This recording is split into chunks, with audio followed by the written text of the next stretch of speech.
वतन का अनुभव जो कर लेता एक बार।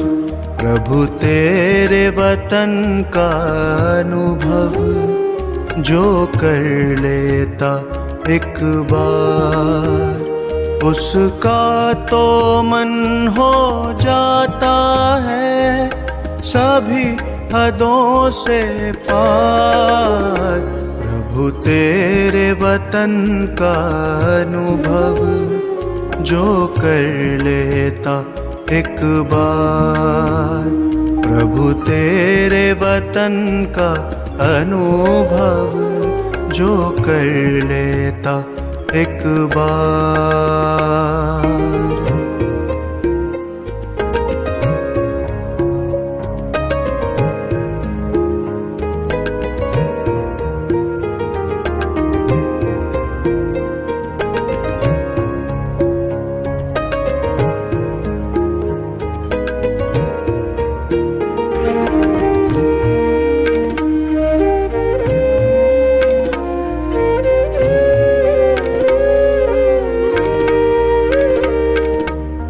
बिखर रहा प्रकाश यहाँ दिव्य लाल सुनहरा, बंधन मुक्त अवस्था का यहाँ हो रहा अनुभव गहरा। बिखर रहा प्रकाश यहाँ दिव्य लाल सुनहरा, बंधन मुक्त अवस्था का यहाँ हो रहा अनुभव गहरा।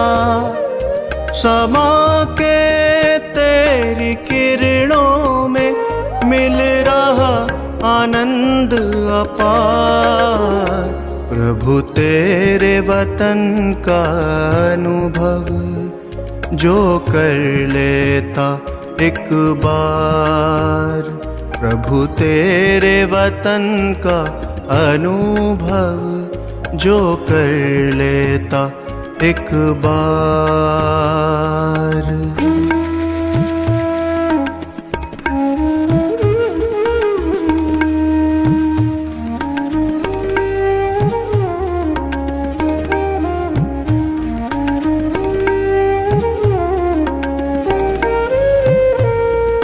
है ओम शांति।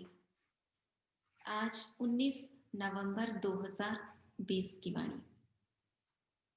बाबा के मधुर महावाक्य। मीठे बच्चे, यह सारी दुनिया रोगियों की बड़ी हॉस्पिटल है। बाबा आए हैं सारी दुनिया को निरोगी बनाने। प्रश्न, कौन सी स्मृति रहे तो कभी भी मुरझाइश व दुख की लहर नहीं आ सकती है? उत्तर, अभी हम इस पुरानी दुनिया, पुराने शरीर को छोड़ घर में जाएंगे, फिर नई दुनिया में पुनर्जन्म लेंगे। हम अभी राजयोग सीख रहे हैं राजाई में जाने के लिए। बाप हम बच्चों के लिए रूहानी राजस्थान स्थापन कर रहे हैं। यही स्मृति रहे तो दुख की लहर आ नहीं सकती। है तुम ही हो माता, पिता तुम ही हो। ओम शांति। गीत कोई तुम बच्चों के लिए नहीं है, नए नए को समझाने के लिए है। ऐसे भी नहीं कि यहाँ सब समझदार ही है, नहीं, बेसमझ को समझदार बनाया जाता है। बच्चे समझते हैं हम कितने बेसमझ बन गए थे। अब बाप हमको समझदार बनाते हैं। जैसे स्कूल में पढ़कर बच्चे कितना समझदार बन जाते हैं। हर एक अपनी अपनी समझ से बैरिस्टर, इंजीनियर आदि बनते हैं। यह तो आत्मा को समझदार बनाना है। पढ़ती भी आत्मा है शरीर द्वारा। परंतु बाहर में जो भी शिक्षा मिलती है वह है अल्पकाल के लिए शरीर निर्वाह अर्थ। भल कोई कन्वर्ट भी करते हैं, हिंदुओं को क्रिश्चियन बना देते हैं, किस लिए? थोड़ा सुख पाने के लिए, है ना? कितनी चीजें देंगे, पैसा देंगे, तो उस लालच में अपना धर्म चेंज कर लेते हैं। पैसे, नौकरी आदि सहज मिलने के लिए, आजीविका के लिए अब तुम बच्चे जानते हो, हमको पहले पहले तो आत्म अभिमानी बनना पड़े। यह है मुख्य बात, क्योंकि यह है ही रोगी दुनिया। ऐसा कोई मनुष्य नहीं जो रोगी नहीं बनता हो, कुछ न कुछ होता जरूर है। यह सारी दुनिया बड़े ते बड़ी हॉस्पिटल है, जिसमें सब मनुष्य पतित रोगी है। आयु भी बहुत कम होती है, अचानक मृत्यु को पा लेते हैं, काल के चंबे में आ जाते हैं। यह भी तुम बच्चे जानते हो। तुम बच्चे सिर्फ भारत की ही नहीं, सारे विश्व की सर्विस करते हो गुप्त रीति। मूल बात है कि बाप को कोई नहीं जानते, मनुष्य होकर, और पारलौकिक बाप को नहीं जानते, उनसे प्यार नहीं रखते। अब बाप कहते हैं मेरे साथ प्यार रखो। मेरे साथ प्यार रखते रखते तुमको मेरे साथ ही वापस चलना है। जब तक वापस चलो तब तक इस छीछी दुनिया में रहना पड़ता है। पहले पहले तो देह अभिमानी से देही अभिमानी बनो, तब तुम धारणा कर सकते हो और बाप को याद कर सकते हो। अगर देही अभिमानी नहीं बनते तो कोई काम के नहीं। देह अभिमानी तो सब है। तुम समझते भी हो कि हम आत्म अभिमानी नहीं बनते, बाप को याद नहीं करते, तो हम वही हैं जो पहले थे। मूल बात ही है देही अभिमानी बनने की, न कि रचना को जानने की। गाया भी जाता है रचता और रचना का ज्ञान। ऐसे नहीं कि पहले रचना फिर रचता का ज्ञान कहेंगे, नहीं, पहले रचता वही बाप है। कहा भी जाता है हे गॉड फादर, वह आकर तुम बच्चों को आप समान बनाते हैं। बाप तो सदैव आत्म अभिमानी है ही, इसलिए वह सुप्रीम है। बाप कहते हैं मैं तो आत्म अभिमानी हूं। जिसमें प्रवेश किया है उनको भी आत्म अभिमानी बनाता हूं। इनमें प्रवेश करता हूं इनको कन्वर्ट करने, क्योंकि यह भी देह अभिमानी थे। इनको भी कहता हूं अपने को आत्मा समझ, मुझे यथार्थ रीति याद करो। ऐसे बहुत मनुष्य हैं जो समझते हैं आत्मा अलग है, जीव अलग है। आत्मा देह से निकल जाती है तो दो चीज हुई ना। बाप समझाते हैं तुम आत्मा हो, आत्मा ही पुनर्जन्म लेती है, आत्मा ही शरीर लेकर पाठ बजाती है। बाबा बार बार समझाते हैं अपने को आत्मा समझो। इसमें बड़ी मेहनत चाहिए। जैसे स्टूडेंट पढ़ने के लिए एकांत में बगीचे आदि में जाकर पढ़ते हैं, पादरी लोग भी घूमने जाते हैं तो एकदम शांत रहते हैं। वह कोई आत्माभिमानी नहीं रहते, क्राइस्ट की याद भी रहते हैं। घर में रहकर भी याद तो कर सकते हैं, परंतु खास एकांत में जाते हैं क्राइस्ट को याद करने, और कोई तरफ देखते भी नहीं। जो अच्छे अच्छे होते हैं समझते हैं हम क्राइस्ट को याद करते करते उनके पास चले जाएंगे। क्राइस्ट हेवन में बैठा है, हम भी हेवन में चले जाएंगे। यह भी समझते हैं क्राइस्ट हेवनली गॉड फादर के पास गया। हम भी याद करते करते उनके पास जाएंगे। सब क्रिश्चियन उस एक के बच्चे ठहरे, उनमें कुछ ज्ञान ठीक है, लेकिन तुम कहेंगे कि यह उनकी समझ भी रॉन्ग है, क्योंकि क्राइस्ट की आत्मा तो ऊपर गई ही नहीं। बाबा कहते सबको पुनर्जन्म लेना ही पड़ता है। क्राइस्ट नाम तो शरीर का है जिसको फांसी पर चढ़ाया, आत्मा तो फांसी पर नहीं चढ़ती है।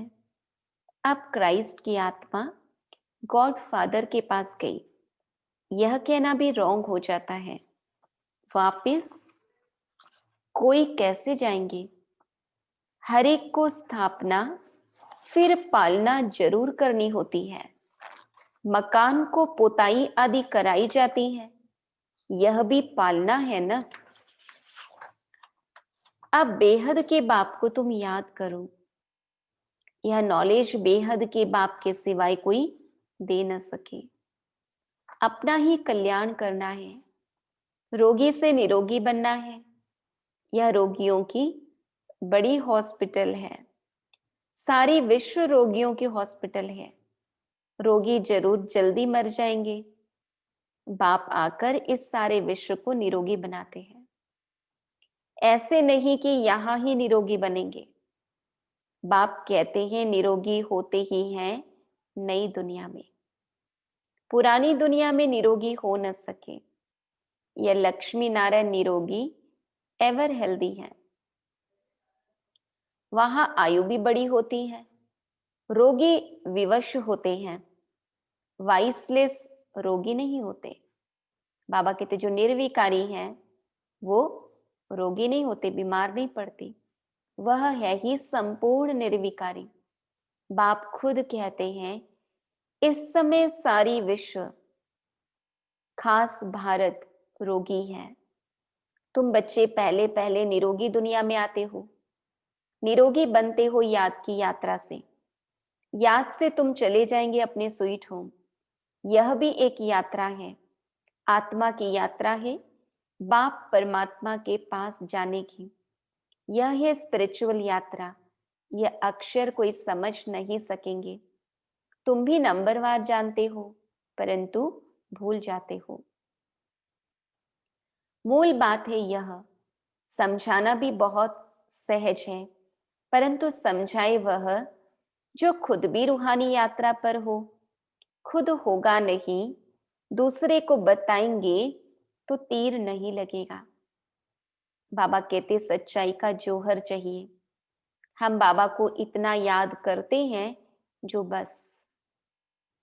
स्त्री पति को कितना याद करती है?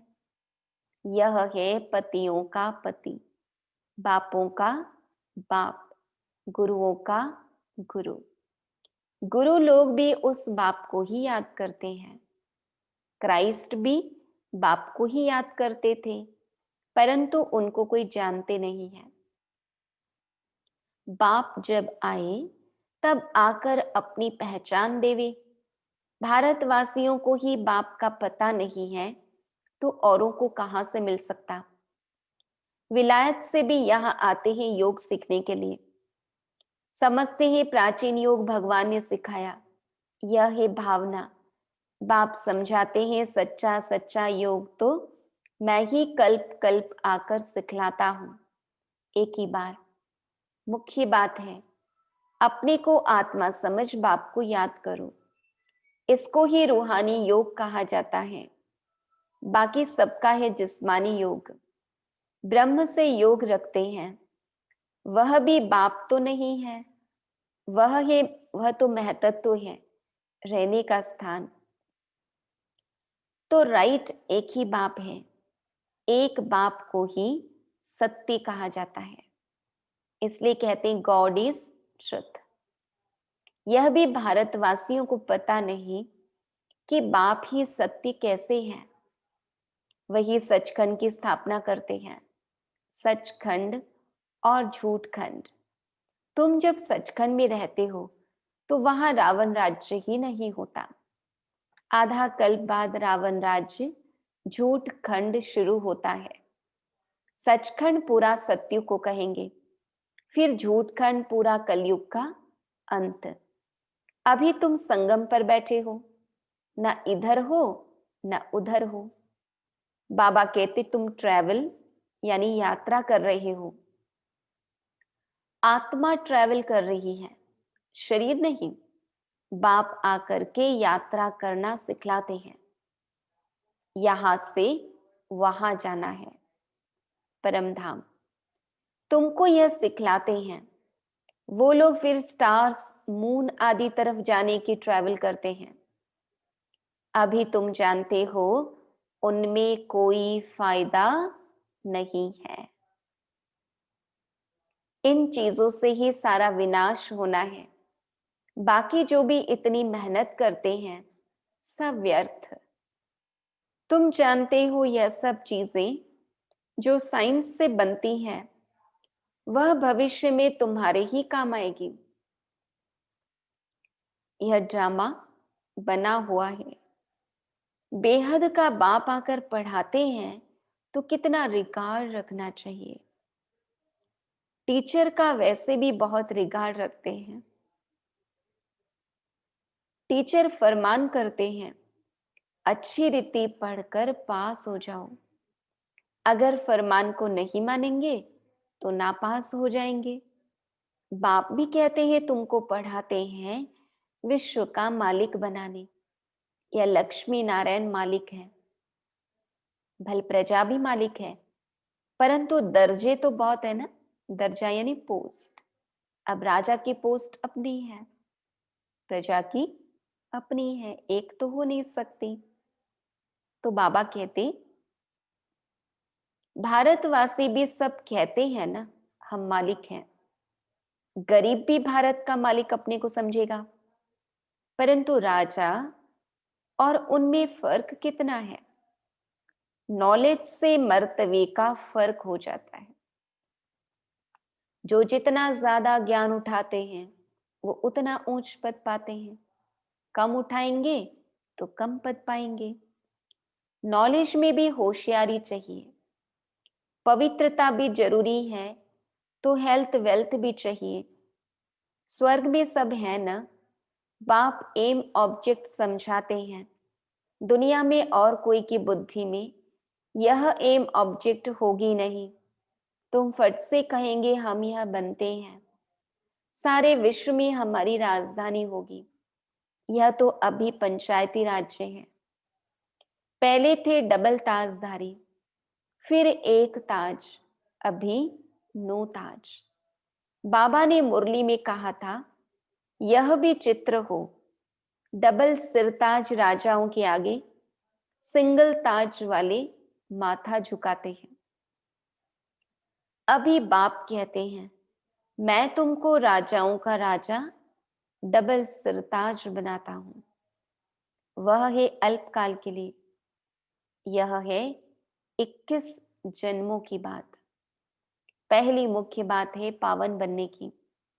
बुलाते भी हैं कि आकर पतित से पावन बनाओ। ऐसे नहीं कहते कि राजा बनाओ। अभी तुम बच्चों का है बेहद का सन्यास। इस दुनिया से ही चले जाएंगे अपने घर, फिर हेवन में आएंगे। अंदर में खुशी रहनी चाहिए, जबकि समझते हैं हम घर जाएंगे, फिर राजाई में आएंगे, फिर मुरझाई दुख आदि। यह सब क्यों होना चाहिए। हम आत्मा घर जाएंगे, फिर पुनर्जन्म नई दुनिया में लेंगी। बच्चों को स्थायी खुशी क्यों नहीं रहती है। इतनी ऊंची प्राप्ति तो खुशी स्थायी रहनी चाहिए। पर बाबा कहते माया का ऑपोजिशन बहुत है, इसलिए खुशी कम हो जाती है। पतित पावन खुद कहते हैं मुझे याद करो तो तुम्हारे जन्म जन्मांतर के पाप भस्म हो जाएंगे। तुम स्वदर्शन चक्रधारी बनते हो। जानते हो हम अपने राजस्थान में चले जाएंगे। यहाँ भिन्न भिन्न प्रकार के राजाएं हुए हैं। अब फिर रूहानी राजस्थान बनना है, स्वर्ग के मालिक बन जाएंगे। क्रिश्चियन लोग हेवन का अर्थ नहीं समझते हैं। वह मुक्ति धाम को हेवन कह देते हैं। ऐसे नहीं कि हेवनली गॉड फादर कोई हेवन में रहते हैं, वह तो रहते ही हैं शांति धाम में। अभी तुम पुरुषार्थ करते हो पैराडाइज में जाने के लिए, यह फर्क बताना है। गॉड फादर है मुक्ति धाम में रहने वाला। हेवन नई दुनिया को कहा जाता है। वहां तो क्रिश्चियन नहीं होते, वहां तो एक ही आदि सनातन देवी देवता धर्म होगा।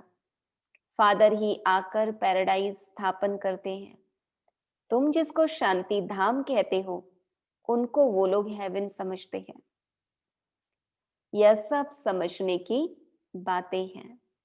बाप कहते हैं नॉलेज तो बहुत सहज है, यह है पवित्र बनने की नॉलेज, मुक्ति जीवन मुक्ति में जाने की नॉलेज, जो बाप ही दे सकते हैं।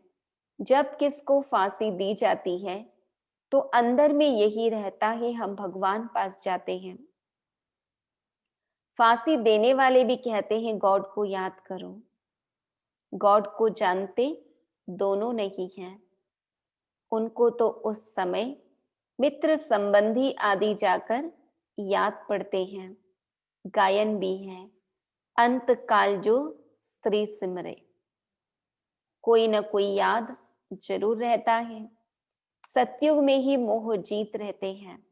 वहां जानते हैं एक खाल छोड़ दूसरी ले लेंगे, वहां याद करने की दरकार नहीं। इसलिए कहते हैं दुख में सिमरन सब करे, सुख में करे न कोई। सतयुग में कोई भगवान को याद ही नहीं करेंगे।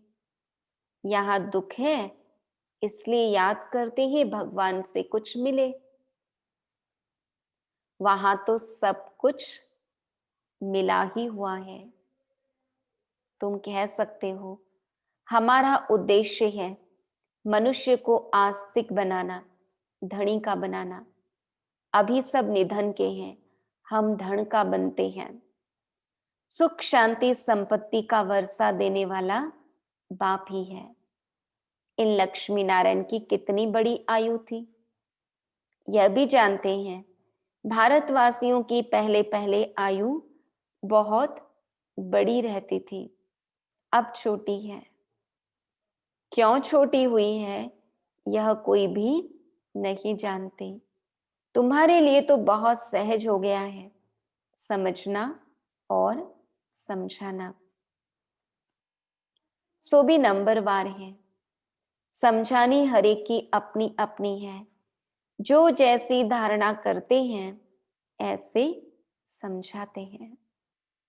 अच्छा, मीठे मीठे सिके लधे बच्चों प्रति माता पिता बाप दादा का याद प्यार और गुड मॉर्निंग।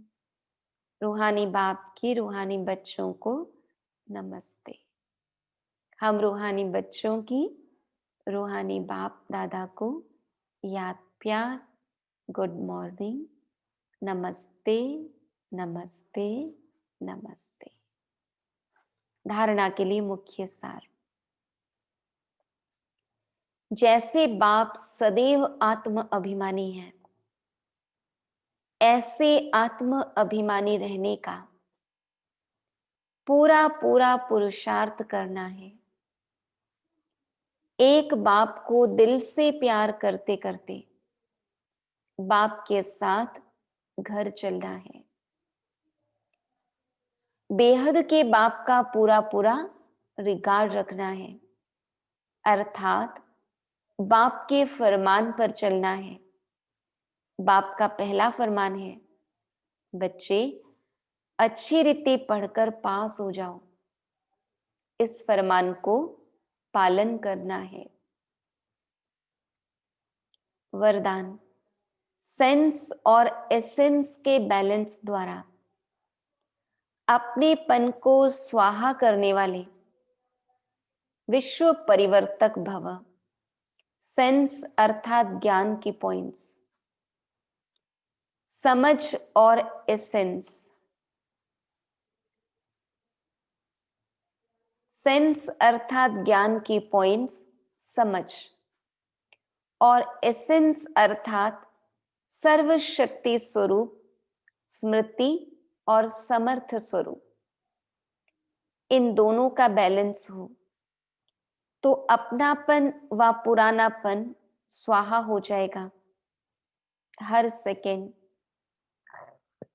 हर संकल्प, हर बोल और हर कर्म विश्व परिवर्तन की सेवा प्रति स्वाहा होने से विश्व परिवर्तक स्वतः बन जाएंगे। जो अपनी देह की स्मृति सहित स्वाहा हो जाते हैं, उनके श्रेष्ठ वाइब्रेशन द्वारा वायुमंडल का परिवर्तन सहज होता है। श्लोगन: प्राप्तियों को याद करो तो दुख व परेशानी की बातें भूल जाएंगी। प्राप्तियों को याद करो तो दुख व परेशानी की बातें भूल जाएंगी। और बाबा से प्राप्तियों की लिस्ट तो बहुत लंबी है।